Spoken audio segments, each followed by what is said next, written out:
नमस्कार।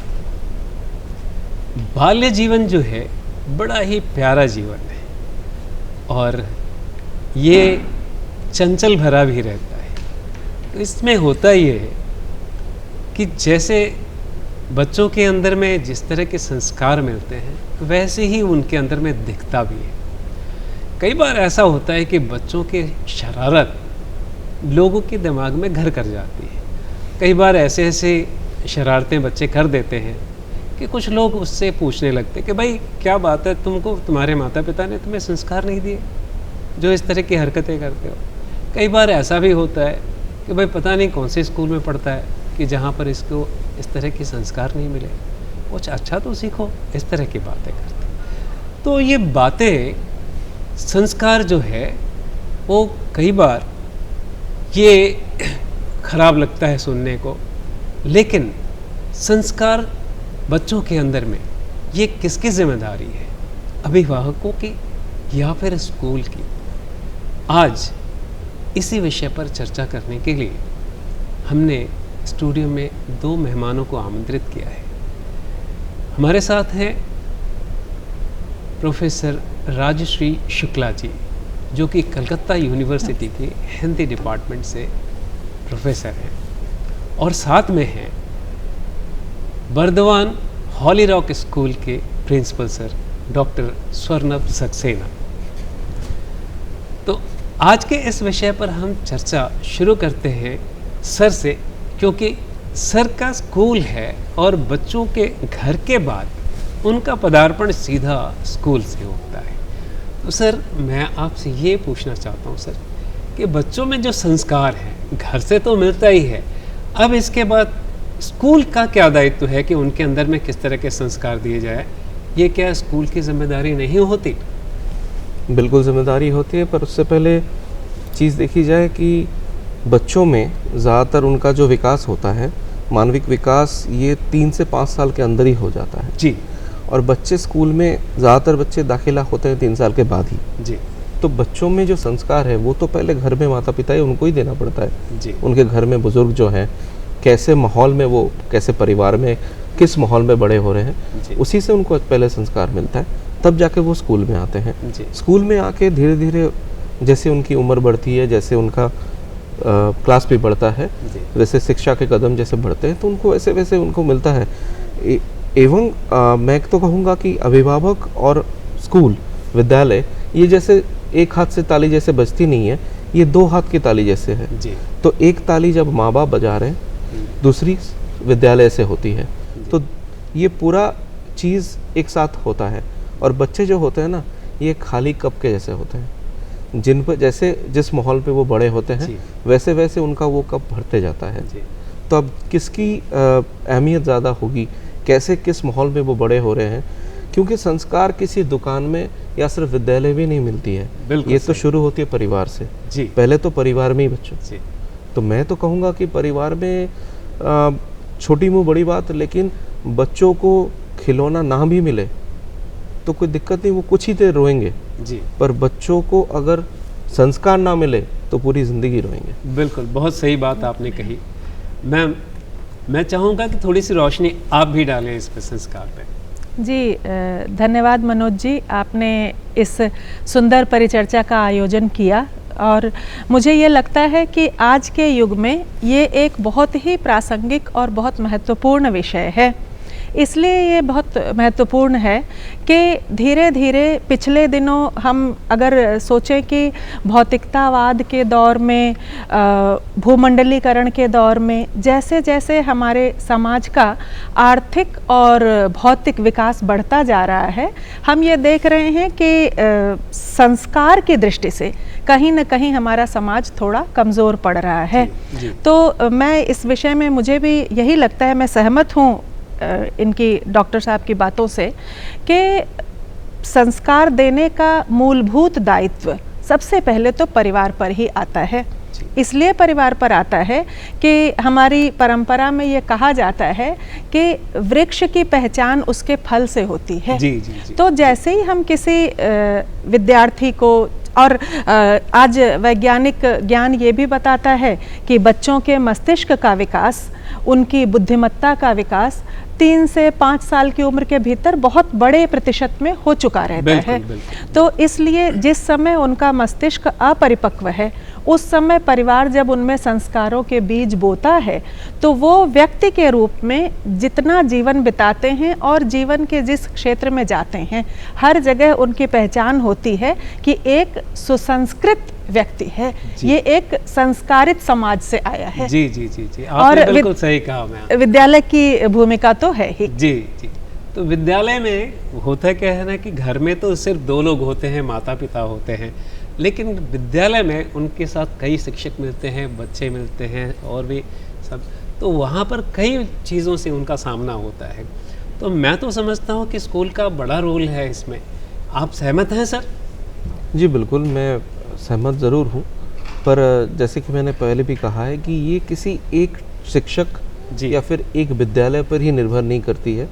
जैसे कि किसी एक क्लास में या एक पीरियड में बच्चों को हम पूरा सब कुछ सिखा नहीं सकते जी, वैसे संस्कार भी ऐसे एक तरफ से ही पूरा हम दे नहीं सकते। बिल्कुल, ये उन पर भी है कि वो कैसे ये ले रहे हैं जी, कैसे ये पेड़ बड़ा हो रहा है, कैसे फल आ रहे हैं जी।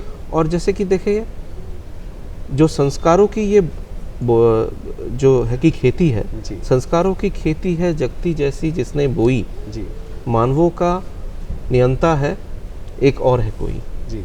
तो संस्कार एक ऐसी चीज़ है, आप शुरू तो हो जाता है लेकिन ये अंत तक आप पर चलता है। संस्कार ही पहचान है, वही पहचान होता है कि भाई आप किस घर से आते हैं, कैसे समाज से आते हैं। ये बिल्कुल, तो समाज में संस्कार के लिए और क्या जागरूकता फैलानी चाहिए मैम, आपसे मैं यही जानना चाहता हूँ। जी, मैं इस विषय पे ऐसा सोचती हूँ कि जैसे हम किसी भवन का निर्माण करते हैं तो नींव उसकी सबसे पहले रखी जाती है, और नींव जितनी मजबूत होगी, जितनी अच्छी होगी, उतना ही बढ़िया वो भवन तैयार होकर खड़ा होगा, उतना ही ऊंचा बनेगा। तो ये जो नींव है, इसे दूसरे तरीके से भी देख लें कि ये नींव परिवार देता है। और इसे थोड़ा दूसरे तरीके से अगर मैं कहना चाहूँ तो ये कह सकती हूँ, जैसे हम किसी बच्चे की इम्यूनिटी बढ़ाने के लिए बड़ी कोशिश अगर करें, वो अगर उसकी संरक्षण की शक्ति भीतर से बढ़ी हुई है, रोग प्रतिरोधक शक्ति बढ़ी हुई है, तो वो ऐसे परिवेश में अगर जाता है जहां उसके ऊपर बाहरी आक्रमण है, बाहरी जीवाणु कीटाणु का आक्रमण हो सकता है, या अच्छी मजबूत नींव का भवन है, तो तूफान झंझावात जो भी आते हैं उनमें भी वो दृढ़ खड़ा रहता है। आचार्य विष्णुकांत शास्त्री कलकत्ता विश्वविद्यालय के प्राध्यापक रहे, मुझे उनसे पढ़ने का सौभाग्य मिला उनकी कक्षा में बैठ करके, और वो बड़े नेता थे, राज्यपाल रहे, वो एक बड़ा कद है उनका हमारे समाज में। तो आचार्य विष्णुकांत शास्त्री ये कहते थे कि जो गुण आपको श्रेष्ठ बनाता है वो सब संस्कार है। जी बिल्कुल बिल्कुल। और इसी में मुझे ध्यान आता है स्वामी विवेकानंद की एक बात का मैं ध्यान करना चाहती हूँ। स्वामी विवेकानंद ये कहते थे कि विस्तार ही जीवन है और संकीर्णता ही मृत्यु है। तो संस्कारों पर अगर हम सोचें तो अपने बच्चों को वो कुछ समझाना जो उनके मन के आकाश को विस्तृत करे, आकाश का विस्तार करे, ये उन्हें संस्कारित करने की ओर हमारा प्रयास होगा। और अगर वह स्वार्थ के संकीर्ण उद्देश्यों से परिचालित होता है तो उसके संस्कार में कमी रह जाती है।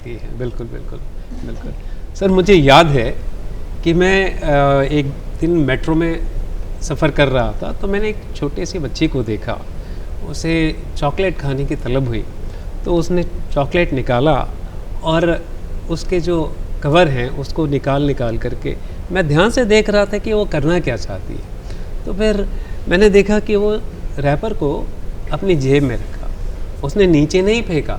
उसने ये, मुझे उसे पता है कि अगर मैं नीचे फेंकती हूँ तो गंदा होगा, मेट्रो इतनी साफ़ सुथरी है तो गंदा होगा, तो इसलिए वो खोल करके वो सीधा जेब में रख दी थी। तो मुझे बहुत अच्छा लगा, और इसका जिक्र मैं कई जगह करता हूँ कि देखो उसके माता पिता ने कितने अच्छे संस्कार दिए। तो ये तो जाहिर सी बात है कि जो संस्कार हैं वो घर से ही शुरू होते हैं। आपके साथ कभी इस तरह की घटना या आपने देखा कभी जिसका जिक्र आप कर सकें? बिल्कुल सर, मैं तो कहूँगा कि संस्कार वो धारा है जी, जो हमारे सोचने की तरीके को परिभाषित करती है। बिल्कुल बिल्कुल। तो हम चाहे स्कूल में हो, चाहे शायद हमें लगता है कि हमारे जो माता पिता हैं वो भी घर में सिखाते हैं कि अगर आपको कुछ फेंकना है तो आप उसे कूड़ादान में फेंको जी, उसे इधर उधर फेंक के घर की, चाहे वो घर की फर्श हो, चाहे स्कूल की हो, विद्यालय की हो, कक्षा की हो, उससे गंदगी ना फैलाओ। ये सिखाने की कोशिश तो हम लोग करते हैं। उदाहरण के तौर पे आपने जो बताया ये बहुत सही चीज़ है, और ये मैं तो कहूँगा कि एक बर्निंग टॉपिक है कि जैसे चारों तरफ जैसे गंदगी बढ़ रही है, फैल रही है, चारों तरफ हम यहाँ पर ग्रीन की बात कर रहे हैं कि गो ग्रीन, इको फ्रेंडली, और यहाँ पर हम प्लास्टिक को आवर्जित नहीं कर रहे हैं, उसको इधर उधर फेंक रहे हैं, क्योंकि हम हालांकि हम जानते हैं कि ये एब्जॉर्ब नहीं होती है जी। ये हमारी जो प्राकृतिक पृथ्वी है ये प्लास्टिक को एब्जॉर्ब नहीं कर सकती। ये बहुत ख़राब चीज़ है। ये हमारी सिर्फ ये हम देश की बात नहीं करेंगे, ये पूरे प्लैनेट की, पूरे विश्व में ये बहुत हानिकारक हो रहा है जी। तो ये सब चीज़ें बच्चों को छोटे से सिखाना पड़ेगा जी। एक और उदाहरण मैं भी दूंगा तो मैंने मेरे बहुत क्लोज फैमिली फ्रेंड है जिनकी बच्ची अभी 3 साल की है जी। तो साथ हम लोग बाहर गए माता पिता के साथ, तो माता पिता ने बच्ची को खिलाया, सब कुछ जो देना था नॉर्मल जो देना चाहिए उन्होंने दिया, पर बच्ची की आंख किसी पे चीज़ पे आई और उसने इतनी ज़िद की और वो रोने लगी, और वो तब तक चुप नहीं की जब तक उसकी ज़िद पूरी नहीं हुई जी। तो मुझे भी ये सोचने पे मैं मजबूर हो गया कि क्या ये कैसे हुआ। 3 साल की तो बच्ची है जी। अभी तो उसको दुनिया के बारे में उतना मालूम भी नहीं है, अभी तो पली बड़ी हो रही है, अभी तो बहुत छोटी है, पर इतनी जिद उसको कैसे आ गई कि उसको वही चाहिए वरना वो चुप नहीं करेगी। तो ये संस्कार शायद माता पिता को, या जिस माहौल में जी वो बड़ी हो रही है, शायद वहाँ पर बुजुर्ग हैं कि नहीं है मुझे मालूम नहीं, पर उस माहौल से उसको ये सीख भी देना चाहिए कि जिद के सामने बहुत कुछ हम गवा बैठते हैं जी। तो संस्कार से पूरी दुनिया, पूरी जग जीती जा सकती है, पर जिद और अहंकार से हम सिर्फ खोएंगे। बिल्कुल सही कहा आपने सर। और एक और समस्या है मैम, एकल समाज जो है ना, और जैसे कि एकल परिवार और संयुक्त परिवार, ये भी आजकल संस्कार में बहुत मायने रखते हैं। इस पर थोड़ी सी रोशनी मैं चाहूँगा कि आप। हाँ, मैं आपके पहले वाले प्रश्न के साथ इसको जोड़कर बता रही हूँ, इसलिए मुझे एक उदाहरण याद आ गया कि कलकत्ता विश्वविद्यालय में एक दिन मैं कुछ संध्या का समय हुआ और मैं निकल कर आ रही थी, तो मैंने देखा एक छात्रा, और वो जितनी कक्षाएं थीं प्रायः खाली हो चुकी थी, विद्यार्थी निकल गए थे, वो अंदर घुसकर सब स्विच बंद कर रही थी जी। और मुझे देखकर बहुत अच्छा लगा, मुझे लगा ये इसने कितना बढ़िया ये सीखा, ये है संस्कार उसका जो उसने सीख रखा है। और मैंने फिर उसे रोका, मैंने उससे पूछा कि तुम्हें इतने विद्यार्थी थे, सब निकल गए, किसी ने पंखा बत्ती बंद करने की कोशिश नहीं की, तुम्हारे पास ये विचार कैसे आया, तुमने ये क्यों किया? तो उसने बताया, उसने कहा कि मैम मेरे घर में मेरी दादी हैं और दादा दादी के साथ मैं रहती हूँ, मेरी दादी ने मुझे ये बात सिखाई थी कि बेटा हमारा देश जो है वो लगातार जब विकास कर रहा है तो हमें ये देखना होगा इतने बड़े देश में विद्युत की हम कम से कम जो कुछ भी हो सकता है। उसने बताया कि उनकी दादी ने सिखाया था कि आप कहीं भी पंखा बत्ती जलती देखें तो बंद करें, क्योंकि आपका पैसा नहीं लग रहा है लेकिन आपके विश्वविद्यालय का, विद्यालय का तो लग रहा है। तो वो भी बचत है, वो देश की बचत है, वो राष्ट्र की बचत है। उसने कहा मैंने बचपन से आदत डाल रखी है कि मैं स्कूल में थी तो जब मैं कहीं नल खुली देखती थी तो मैं बंद करती थी, मैं कॉलेज में आई, मैं हर जगह मैंने ये आदतें अपनी बनाई हैं। तो आपने जो कहा ना कि ये जो परिवार है हमारा, जो पहले हम संयुक्त परिवार में रहते थे जी, तो मुझे कभी कभी लगता है हम लोग सोचते तो हैं कि माता पिता बच्चों को संस्कार दें, और लेकिन जब माता पिता एकल परिवारों में, जैसा हमारे समाज धीरे धीरे होता चला जा रहा है, बहुत हो गया है बिल्कुल, तो एकल परिवारों में एक तो माता पिता 2 ही हैं बच्चों के साथ, अब तो बच्चों की स्थिति भी बच्चे पर आ गई है, बच्चे भी अकेले ही हो रहे हैं। और दूसरी बात ये तो माता पिता की जो उम्र है होती है वो उम्र ऐसी है जब उनके पास जीवन यापन के लिए परिश्रम करने का बहुत उनकी व्यस्तताएं होती हैं, और ऐसे समय में वो समझते हैं कि बच्चों को संस्कार देना उनका उत्तरदायित्व है, लेकिन बहुत बार वो समय कभी नहीं निकाल पाते, कभी कुछ और कारण हो जाता है, और ऐसे समय में मुझे महसूस होता है कि यदि इनके परिवार में जब संयुक्त परिवार होते थे, आप देखें जो घर की स्त्रियां होती थीं, दादी कहें, नानी कहें, कभी बुआ होती थीं, कभी मौसी होती थीं, ये महिलाएं तरह तरह की कहानियों से, उदाहरणों से बच्चों को कितने संस्कार देती थीं। और जो पुरुष थे, वो पुरुष अपने जीवन के अनुभवों से बाहरी जीवन के सबक उनको सिखाया करते थे, उनके माध्यम से संस्कार देते थे। तो मुझे ऐसा लगता है कि संयुक्त परिवार का होना हर प्रकार की स्थिति में, हर प्रकार की व्यवस्था में गुण दोष हैं, लेकिन जैसे जैसे हमारा समाज एकल परिवार की दिशा में आगे बढ़ रहा है, मुझे ऐसा लगने लगा है। दूसरा, मैं थोड़ा सा आपका ध्यान इस ओर ले जाऊं कि हमारे समाज में लगातार मानसिक दृष्टि से तनावपूर्ण जीवन जीने वाले युवाओं की संख्या भी बढ़ रही है, वृद्धों की संख्या बढ़ रही है। तो ऐसा लगता है कि एकल परिवार की जगह पर जब संयुक्त परिवार हों, ये जरूर है कि कभी झगड़े लड़ाइयाँ भी होंगी क्योंकि स्वार्थ टकराएंगे, लेकिन उसके सुपरिणाम भी बहुत से हैं। खास तौर से संस्कारों की दृष्टि से अगर देखें तो बच्चा सिर्फ माता पिता पर निर्भर नहीं है कुछ अच्छी बातें सीखने के लिए, उसे सिखाने वाले बहुत लोग हैं। संयुक्त परिवार से जैसे अभी मैम ने बताया, सर मैं आपसे जानना चाहूँगा कि आप कहाँ तक सहमत हैं जहाँ पर संस्कार सिखलाया जाए? मैं तो बिल्कुल सहमत हूँ कि संयुक्त परिवार में पहले जो मैम ने बताया कि जो हमारे बुजुर्ग थे या फिर भी हैं, वो बहुत कुछ सिखाते हैं बच्चों को जो एकल परिवार में शायद उनको नहीं मिलता है। क्योंकि वजह जो है, इसकी मेन वजह जो है, अभी इस युवा पीढ़ी में माता पिता दोनों काम में निकल जाते हैं, तो ऐसा होता है कि बच्चे माता पिता के पास कम और दूसरे जो डोमेस्टिक हेल्प होते हैं, आया होते हैं, उनके पास बड़े हो रहे हैं। ये एकल परिवार में एकल परिवार में ये सबसे बहुत बड़ी समस्या है। तो ये समस्या लेकिन पहले नहीं होती थी, क्योंकि संयुक्त परिवार में सब बड़े थे, देखने वाले, वो भी अपने विचार गुण सब कुछ सिखाते थे बच्चों को। तो ये बहुत महत्वपूर्ण था कि संयुक्त परिवार में बड़े, अपने जो बुजुर्ग हैं, वो अपने जो शिक्षा है जैसी भी हो, वो प्राकृतिक तौर पे उन पर बच्चे वैसे सीख के बड़े होते थे।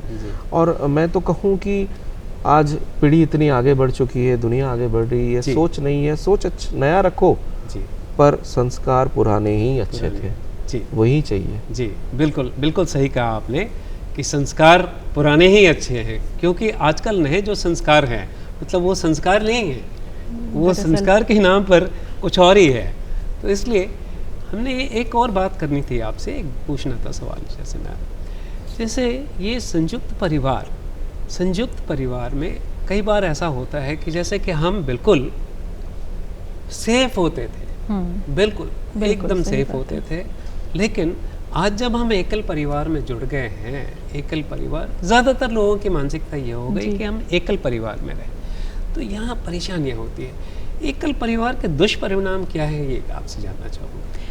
देखिए, मुझे ऐसा लगता है कि एक तो पहले एकल परिवार के दुष्परिणाम की चर्चा करते हुए सबसे पहले मुझे ध्यान आया, और हम सब इस दर्द को जी भी रहे हैं एक तरह से। आप समझते हैं कि 15 अगस्त आने वाला है, और इस स्वाधीनता के इस समय पर मुझे ध्यान आता है कि एक शेर कहूँ आपके सामने संस्कारों की चर्चा करते हुए कि जंगे आज़ादी लड़ी तब अपने सपने और थे, जंगे आज़ादी लड़ी तब अपने सपने और थे, हाल अपना आज जो है वो कभी सोचा ना था। आप देखें अपने समाज का हाल, आप लोग शायद मेरा इशारा समझें कि पिछले 2-3 दिन पहले जो घटना घटी, और पूरा देश जिसको लेकर पीड़ित है, तकलीफ़ में है, स्त्री के रूप में कहूँ या समाज के सभ्य नागरिक के रूप में हम सभी बहुत तकलीफ़ में हैं। तो मुझे ये लगता है कि संस्कारों की कमी इस प्रकार की होने वाली सभी घटनाओं के पीछे मूल रूप में एक बड़ा कारण बन कर के सामने आती है। और ये जो संस्कारों की कमी है, ये संस्कारों की कमी का एक बड़ा कारण ये है कि बच्चा अपने पारिवारिक जीवन मूल्यों को सीखने, जिनसे सीख सकता था, वो उसके आसपास नहीं है। चाचा नहीं है, मामा नहीं है, दूसरे चाचा नहीं है, दादा दादी तो हैं ही नहीं, तो वहाँ एक शून्यता है। और उस शून्यता को भरता वो कहाँ पर है? वो कभी मोबाइल में कुछ चीज़ें देखता है, कभी गलत मित्रों के साथ पड़ जाता है। और हम कहें कि इंटरनेट के कारण जैसे विश्व में बहुत कुछ बहुत अच्छा हुआ है, वैज्ञानिक विकास का अपना बहुत फ़ायदा है, लेकिन बहुत ज़्यादा खुलेपन के बहुत नुकसान भी हैं। और उन नुकसानों को पाने के लिए बच्चा एक, हम कहते हैं ना, सॉफ्ट टारगेट होना, एक बहुत नरम माध्यम है जिसको पता नहीं है, उसकी मिट्टी कच्ची है और वो जानता भी नहीं है कि अभी, और उसके पास ऐसा कोई है नहीं जो उसको बता सके। मैं सोचती हूँ, हम अपने बचपन की बात अगर सोचूं तो हमारे बचपन में हम लोग चाचा चाची का, हम एक साथ संयुक्त परिवार में थे और हम सब भाई बहनों में बहुत बड़े होने तक हमें ये पता भी नहीं था कि सगे भाई बहन हम में कौन है, हमारे में कौन सगे हैं और कौन चचेरे, हम नहीं जानते थे। और मुझे पढ़ाने के लिए, होमवर्क कराने के लिए जो दीदी करवा रही हैं वो चचेरी हैं कि कौन है, ये हमारे ये सवाल ही नहीं थे। तो ये जो उदारता मन को व्यापक करती थी, एकल परिवारों में यहाँ है नहीं। बच्चे को ये पता है कि माता पिता का जो है वो सब मेरा है। मैं अभी आपने जो कहा, इन्होंने जिसकी चर्चा की, कि उसे मालूम है जो जिद करूँगा मैं ये पाऊँगा। और आज जो बातें सहचार की भावना, यानी एक चीज़ मिली है तो बांट के खाओ, वो एक बिस्किट हो या एक चॉकलेट हो, ये भाव जो संयुक्त परिवार में बच्चा शायद 4 महीने की उम्र में सीख जाता था, वो अब बच्चा जब स्कूल जाता है तो स्कूल के अध्यापक उसको सिखाते हैं। पर एकल परिवार में इस बात का अवकाश ही नहीं है सिखाने के लिए। जी। और डिजिटल ने तो संस्कार को और भी नुकसान पहुंचाया है। चलिए, आज की जो हमारी चर्चा थी बहुत ही अच्छा लगा और काफ़ी सुखद रहा। इस चर्चा में अच्छा लगा कि हमारे जो 2 मेहमान, इन्होंने इस पर, संस्कार पर चर्चा की। तो हमारा जो प्रश्न था कि संस्कार किसके दायित्व है, स्कूल या अभिभावक के, तो ये हम दोनों का ही, यानी समाज में दोनों का ही दायित्व बनता है कि संस्कार, अच्छे संस्कार सिखलाए जाए, ताकि अच्छे संस्कार से स्कूल का भी नाम हो, माता पिता का भी नाम हो। मनोज जी, एक छोटी सी बात आपके सामने जोड़ूं इसके साथ में, क्योंकि इस विषय पर अगर हम भारत में चर्चा करें और इनका उल्लेख ना हो, हमारी परंपरा में 16 संस्कार बताए गए हैं। और वो जो 16 संस्कार हैं, उन संस्कारों में 3 संस्कार जन्म के पहले हैं। तो हमें ये सोचना है कि परिवार और विद्यालय तो है ही, समाज उससे बड़ा क्षेत्र आता है, लेकिन उससे भी पहले माता पिता को खुद संस्कारित होने की ज़रूरत है। इसीलिए बच्चे के जन्म के पहले तो मैं ये 16 संस्कारों का उल्लेख करना चाह रही थी। बहुत अच्छा, बहुत अच्छा लगा। और संस्कार, जैसा कि मैंने पहले भी कहा, कि ये हम दोनों की ही, यानी अभिभावक की और स्कूल से, क्योंकि बच्चा अधिक समय अपने माता पिता और स्कूल दोनों में ही बिताते हैं, इसलिए किसी एक को दोष देना ये बिल्कुल ही गलत होगा। माता पिता से शुरू करके स्कूल, दोनों का ही, समाज, इसमें दायित्व बनता है कि उन्हें अच्छे संस्कार सिखलाए जाए। चलिए, आज का ये विषय हम यही ख़त्म करते हैं। अगले किसी विषय में फिर बात करेंगे। नमस्कार। नमस्कार। नमस्कार।